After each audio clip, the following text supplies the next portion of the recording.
Hey, what's up, guys? This is your boy Travis back again here at Big Boy Toy Reviews. And today we will be taking a look at Princess Zelda from Zelda Tears of the Kingdom. And this is a Figma figure, which I haven't reviewed a Figma in quite some time. Now, I'll put some box B-roll up in this corner right here so you can see what the box looks like. But yeah, I have not played a Zelda game since probably Super Nintendo. So I don't know any of these versions of Zelda. Or I don't remember her there, you even really seeing her back then. And I definitely don't remember her being this fugly. So, I guess you can, if you're a big Zelda person, hopefully that didn't offend you. But yeah, she is definitely kind of fugly and dumpy. Like, like, is this the woman that Link has been trying to save all this time? This just super plain Jane elf chick. Okay, well, this is her from that game. Now, like I said, I do not own a Nintendo Switch. I might get the Switch 2 at some point because I do want to play these Zelda games. My son has played them because he has a Switch, but I'm more of a PlayStation person, so it is what it is. But anyway, let's go ahead and get a closer look at this face, because some people might have just gotten mad at me for calling her fugly. But I don't know. Is she supposed to be super young? Like, if she's really, really young, then I feel bad. If she's supposed to be like 12 years old, then I apologize. But is she always supposed to be crying too? Because all her faces have these white tears on the face. Now, it does look really good. So the paint, I don't know what that, is that her crown on her head? All that looks very nicely done and very well sculpted, along with her hair. You can see the braid in it. I do like the color. I guess it matches the game. Who knows? I'm sure plenty of people know, but I don't know. You got the earrings there. I love the detail in this outfit. As much as I hate the way it looks on her, I love the attention to detail. I guess they really, really captured every essence of her outfit from the game, because that is some intricate painting and sculpting that looks very, very good. A little muddy on her, oddly enough, a little muddy on around the biceps here, but yeah, very plain on the back. She does have like sculpted wrinkles here. I guess that's how it's supposed to look. Then you have the triangles down here at the bottom, and then you got her feet. And her feet are actually very well detailed as well. She has her little anklet or whatever on there. So I'm guessing all the details are here.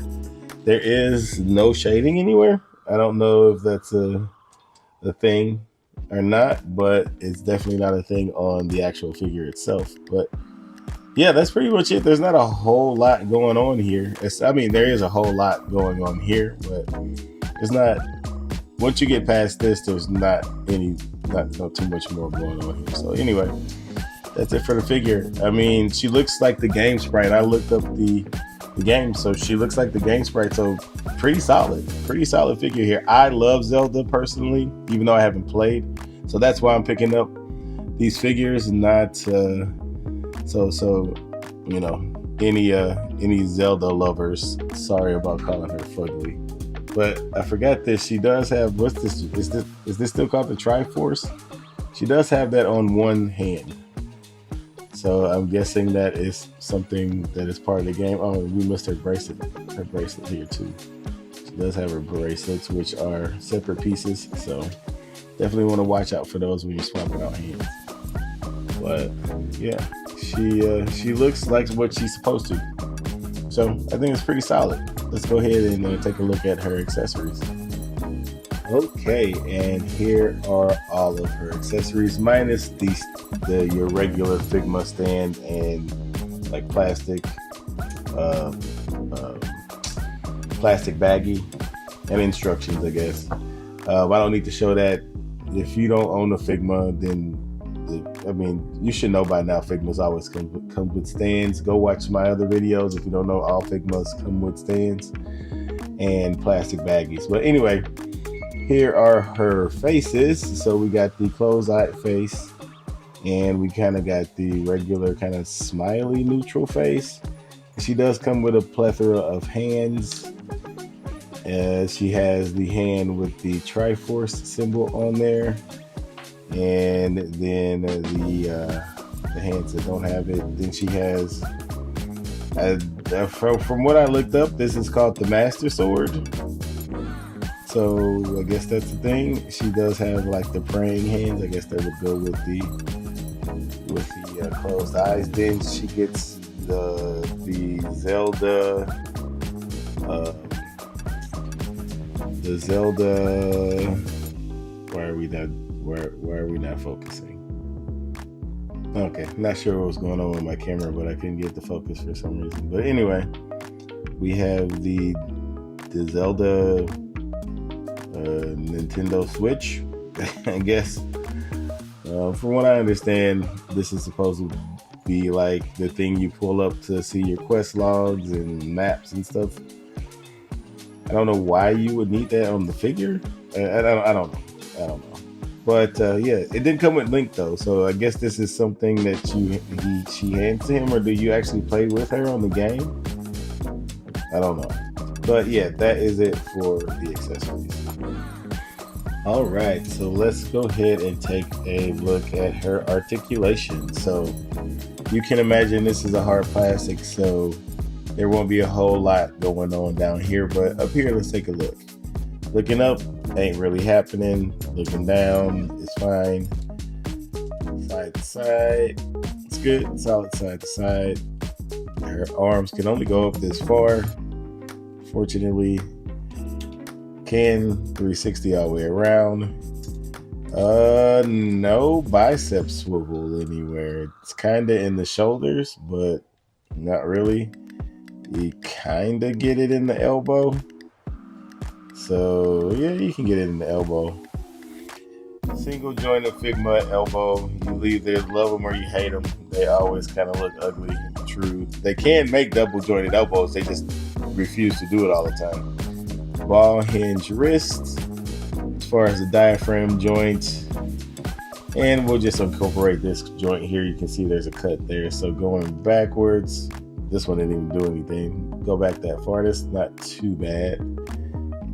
Forward, it's okay. I mean, I don't know how mobile she is supposed to be. Side to side is there, so you do get your twist at the diaphragm there too. There's a little bit of twisting there, but not a whole lot. Head can do 360 too. I forgot about that. Yeah, as far as the knees, it doesn't matter. You can't use them anyway. They are your typical single jointed Figma knees, but this is a super hard plastic for whatever dumbass reason, and you can't do anything with this, but maybe do a hula hoop. As far as the ankles, they can go up that far, down that far, and do you get an ankle rocker? Yeah, you can get an ankle rocker. And does she have toe? Yeah, she does have toe articulation as well, and it's not too bad. Yeah, but yeah, the knees are useless. You're not gonna get anything out of the knees. So very, very limited articulation. You're not gonna get any splits. You're not gonna be doing any kneeling poses. She cannot properly give Link head or anything of the sort. So unfortunately, Zelda is very limited in articulation, but I guess that is what it is. But anyway, let's go ahead and do some comparisons, and then we can wrap this shit up. And here she is with the Sengoku from Keep Going Studios. And we have Queasy Rick from, I still forget what company she's from, but it's like a cyberpunk figure. But obviously, these two probably wouldn't really vibe well with each other. Well, neither would they, but especially these two. She might be a little bit of a freak. But anyway, that's what she looks like with these two. All right, and here she is next to what everybody probably wanted to see her with. Here she is with the Tears of the Kingdom Blink, who's a vastly better figure in almost every way. And I didn't realize she would be taller than Link. It might just be because his legs are a little spread, but then if that's the case, they might be the same height. And then I think this is the shield armor from Dark Souls. Really, really good figure. Like, unexpectedly good for what it is. I remember when I bought this, I was like, why did I get this? I've never played Dark Souls, but it's such a good piece. It's like, it looks really good. But I forget what this sword is called though. But yeah, that's what she looks like with these two. And finally, here she is next to some other baddies. We got the Yoko Littner from Gurren Lagann, made by Buzzmot. Then we got the Romance Dawn, One Piece Romance Dawn Nami from SH Figure Arts. Then we have the Harley Quinn from Tech or Amazing Yamaguchi, I don't remember which one. And then we have Chun-Li from Street Fighter 2 and made by Jake Toys. So yeah, but yeah, let's go ahead and wrap things up. Okay, so to wrap things up here, I mean, it's a fine figure. I mean, if you're really into Zelda, then I don't see why you wouldn't get this. I mean, this is probably the only articulated Zelda figure I think they've ever made, or anybody has ever made. I could be wrong, but if not, this is certainly probably the best one, I would assume. So snatch her up. I think she's still available. I'm sure she's available somewhere. But yeah, snatch her up if you want her. But anyway, that is it for the review. Please comment, like, and subscribe. And until next time, peace.